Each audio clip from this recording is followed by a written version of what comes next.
আজকে আমরা গুয়াহাটির আরেকটি নতুন জায়গার ঘুরতে যাওয়ার উদ্দেশ্যে কিন্তু বেরিয়ে পড়েছি।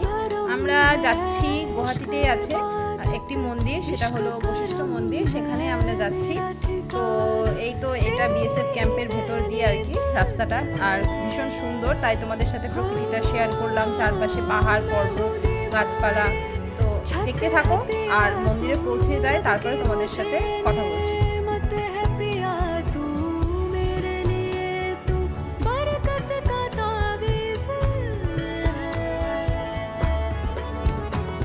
जरा कभी मेरी नजर से खुद को देख भी है चांद। তো এই দেখো আমরা কিন্তু পৌঁছে গেছি মন্দিরে। তো চারপাশটাই কিন্তু পাহাড় তোমরা দেখতে পাচ্ছ, এমনকি আমরা পাহাড়ের মধ্যেই দাঁড়িয়ে রয়েছি, মন্দিরটা পাহাড়ের